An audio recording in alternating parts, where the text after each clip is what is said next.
What we need to do, let's just stop the video for a second.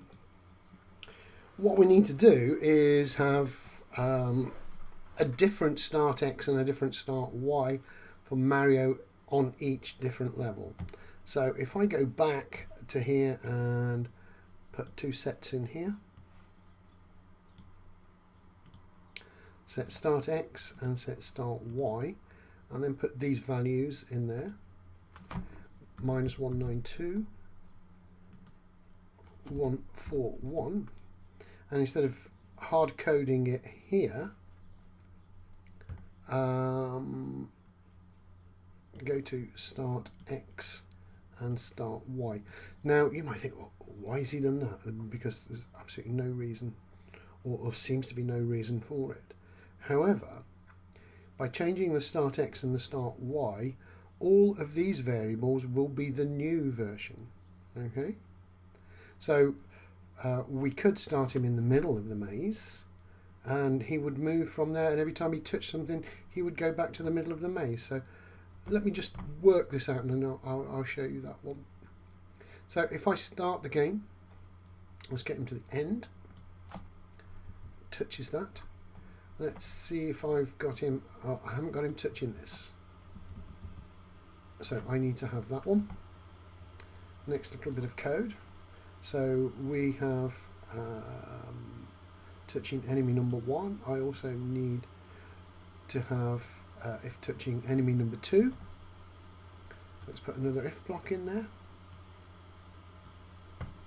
If, let's duplicate that, stick that in there. If touching enemy number 2, let's duplicate that, go to start X, start Y, and that should take care of that.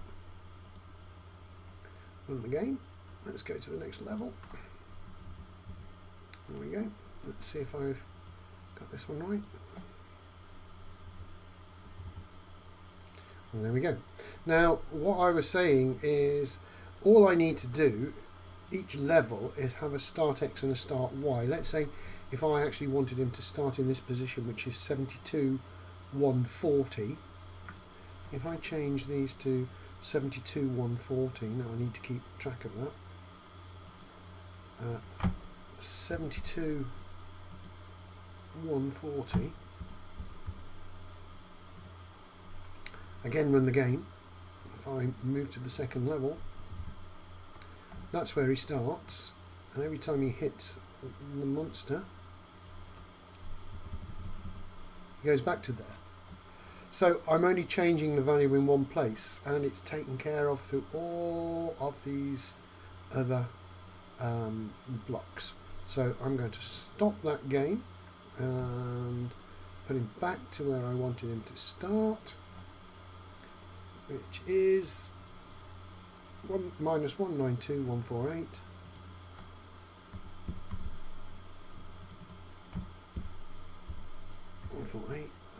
What I'll do is just run it to make sure that that is a good starting position. Yep, that seems fine. The only thing I might need to do is have him facing in a different direction. So he needs to be facing down when he comes onto the second level. So change his costume. Switch costume to Mario down. And I think we got ourselves a game. Notice he is also bouncing well beyond the maze. There we go. It's all ready. So that's our game so far. We've got 2 levels, and we've got enemies doing different things. We can move our Mario to different positions. We can move our end to a different place. We can change levels. There's a lot more we can do with this game. We can put transporting devices in, we can have scoring, and so forth. What I'm going to do is leave it there for the time being so that you can get it together, see what's happening, and see if you can make some changes or some advancements yourselves.